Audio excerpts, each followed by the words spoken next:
Le Musée canadien de la guerre est le Musée national d'histoire militaire au Canada. C'est l'un des musées les plus respectés au monde en matière d'études et de compréhension des conflits armés. Le musée est situé à Ottawa, en Ontario. L'endroit où se trouve le musée est sur le territoire traditionnel de la nation algonquine Anishinaabe. Le Musée canadien de la guerre met l'accent sur l'expérience humaine de la guerre dans ses galeries et dans ses programmes. Les galeries sur le Canada et les conflits présentent l'histoire militaire du Canada depuis les temps les plus anciens jusqu'à nos jours, ainsi que l'histoire du Canada en matière d'hommage et de commémoration.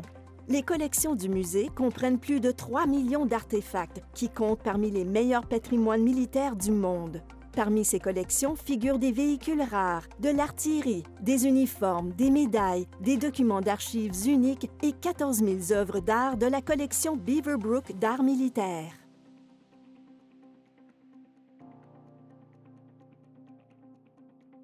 Le bâtiment du Musée de la guerre présente une architecture fascinante et symbolique. Il a été conçu par l'architecte canadien Raymond Moriyama et illustre le concept de régénération.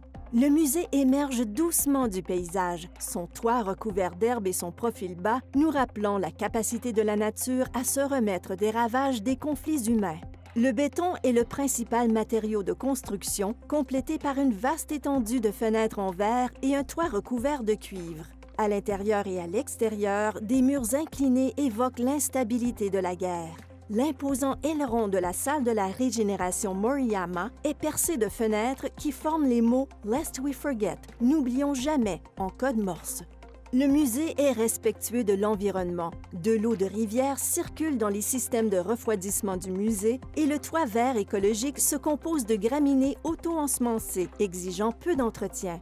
Plusieurs murs intérieurs sont revêtus de cuivre recyclé provenant du toit de la Bibliothèque du Parlement. La salle du souvenir est l'un des lieux les plus importants et les plus visités du musée. Chaque année, le 11 novembre à 11 h, le soleil pénètre l'unique et étroite fenêtre de la salle du souvenir et, suivant la ligne noire sur le sol, illumine le seul objet de la pièce, la pierre tombale originale du soldat inconnu. La salle du souvenir est un lieu paisible, propice au recueillement et à la commémoration du grand nombre de militaires qui ont servi le Canada en temps de guerre et qui ont consenti l'ultime sacrifice. La galerie Le Breton abrite certains des plus grands artefacts du musée, allant des pièces d'artillerie aux camions et chars d'assaut.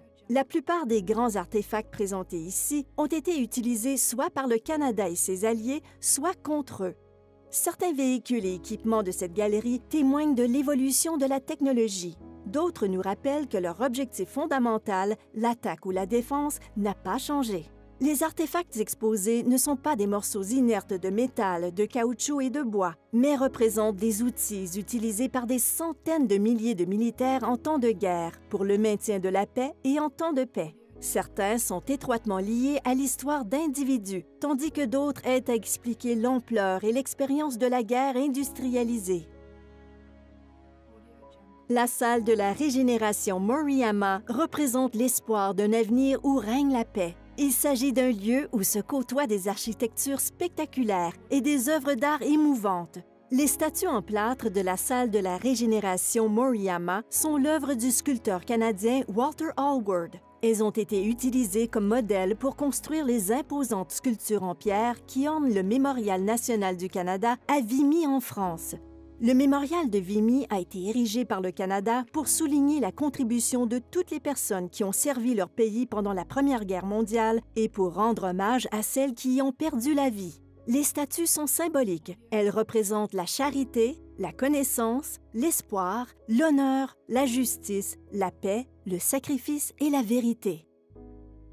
Nous retrouvons 4 galeries en ordre chronologique, couvrant plus de 5000 ans d'histoire militaire au Canada.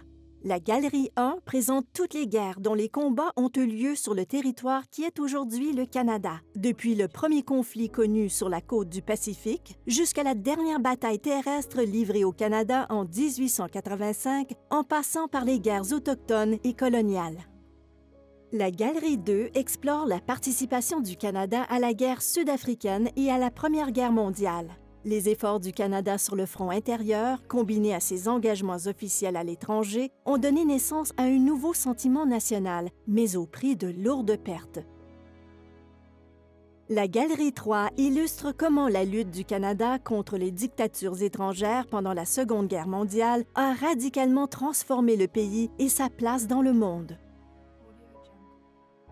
La Galerie 4 porte un regard sur la façon dont le Canada est devenu un acteur international respecté grâce à ses engagements en matière de défense et de maintien de la paix en Occident.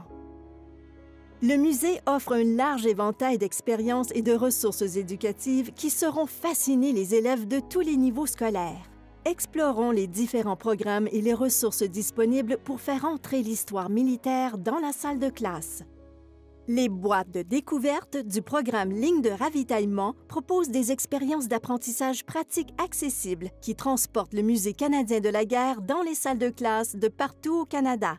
N'importe quelle école canadienne peut emprunter une boîte de découverte pendant 2 semaines, et ce, gratuitement. Favorisant un apprentissage fondé sur l'objet, les boîtes de découverte contiennent des artefacts authentiques et des reproductions en lien avec l'histoire militaire canadienne, ainsi que des outils pour aider le personnel enseignant à animer des activités et des leçons stimulantes. Les objets sont accompagnés d'une étiquette identifiant l'objet, de documents d'information sur l'objet et ce qu'il révèle du conflit, de photographies contextuelles montrant l'objet utilisé en temps de guerre, de plans de leçons et d'activités faciles à suivre. La boîte de découverte de la Première Guerre mondiale présente des objets, des documents et des activités liés à l'expérience canadienne outre-mer pendant la Première Guerre mondiale. Le fait de revêtir un uniforme qui gratte, d'entendre le bruit d'une crécelle alertant contre une attaque au gaz ou d'examiner un objet d'art des tranchées finement sculptées plonge les élèves dans l'histoire et les aide à comprendre l'importance d'un conflit qui remonte à longtemps. La boîte de découverte de la Seconde Guerre mondiale contient des objets et des documents qui aideront les élèves à réfléchir aux répercussions qu'a eues la Seconde Guerre mondiale sur le Canada et sa population à travers des expériences de service outre-mer ou sur le front intérieur. Dans certains cas, un seul objet peut raconter plusieurs histoires. Par exemple, le casque Mark II était porté par les hommes et les femmes en service militaire, ainsi que par le personnel chargé de la prévention des raids aériens sur le front intérieur. En plus des objets physiques, le musée a conçu un riche ensemble de ressources en ligne pour compléter les boîtes de découverte. On y trouve des histoires personnelles, des documents d'archives et des œuvres d'art, le tout organisé par thème qui mettent en évidence les diverses façons dont le Canada a vécu la Seconde Guerre mondiale. Présentés en direct, les programmes scolaires virtuels du Musée canadien de la guerre sont interactifs. Ils sont offerts aux écoles de partout au Canada pour les groupes en personne ou en téléenseignement. Tous les programmes sont présentés par une personne du Musée de la guerre à l'aide d'une présentation interactive, généralement sur Zoom, Google Meet ou Microsoft Teams. 3 programmes sont disponibles gratuitement pour les écoles au Canada. Le premier, digne d'un musée, version Première Guerre mondiale, est un programme où les élèves étudieront 3 objets intrigants exposés dans les galeries du Musée de la guerre. Le programme L'histoire d'un soldat, Will Van Allen, s'inspire d'un album de coupures d'un soldat canadien ayant servi lors de la Première Guerre mondiale. Les élèves auront un vibrant aperçu, adapté à leur âge, de l'expérience de ce soldat canadien à l'aide de reproductions d'artefacts, d'images et de peintures provenant des collections du musée. Témoins de l'histoire, des récits personnels de service militaire est un programme unique permettant à des élèves d'échanger avec un ancien combattant, une ancienne combattante ou des membres des Forces armées canadiennes qui parlent de leurs expériences personnelles et de leurs impressions sur la guerre. Le personnel enseignant trouvera sur le site Web du musée les liens avec le programme d'études, la description des programmes offerts et la préparation à la réalisation des activités en classe. Le Musée canadien de la guerre est un endroit important pour en apprendre davantage sur l'histoire militaire du Canada et pour commémorer le service des Canadiens et des Canadiennes, leurs sacrifices et leurs pertes. Le module en ligne sur le jour du souvenir comprend des vidéos percutantes, des artefacts évocateurs et des aperçus historiques détaillés. Ce matériel facile à utiliser aidera quiconque cherche à créer des leçons et des cérémonies en classe, à la maison ou au sein de la communauté. Bonifié récemment, le module inclut 8 vidéos contenant des récits évocateurs de services et de sacrifices liés à divers objets de la collection nationale. 3 vidéos expliquant que le message du souvenir est intégré à l'architecture même du musée. 30 nouveaux artefacts et 5 nouveaux exposés historiques qui illustrent les contributions de Canadiennes et Canadiens d'origine asiatique, des communautés noires et autochtones, d'ex-militaires et de femmes. Le site Web du Musée de la guerre est une source d'informations inestimable. Vous y trouverez des expositions en ligne, des activités, des vidéos, l'accès à nos collections et bien plus encore. Une autre façon d'en apprendre plus sur le musée est de visionner la visite virtuelle gratuite. Présentant le point de vue de l'équipe de conservation du musée, cette vidéo inspirante explore des siècles de conflits militaires, aussi bien dans les expositions que dans l'architecture évocatrice du musée. Le musée offre un large éventail de possibilités d'apprentissage dynamiques et captivantes qui fascineront les élèves de tous les niveaux. Ces offres et bien d'autres sont maintenant regroupées sur une seule page Web. Le personnel enseignant qui souhaite rester en contact et être informé des offres éducatives à venir est invité à s'inscrire au Club des profs, qui offre de multiples avantages. L'adhésion est gratuite et permet de découvrir les innombrables façons dont le musée peut offrir du soutien aux salles de classe. Nous espérons pouvoir échanger avec vous virtuellement bientôt.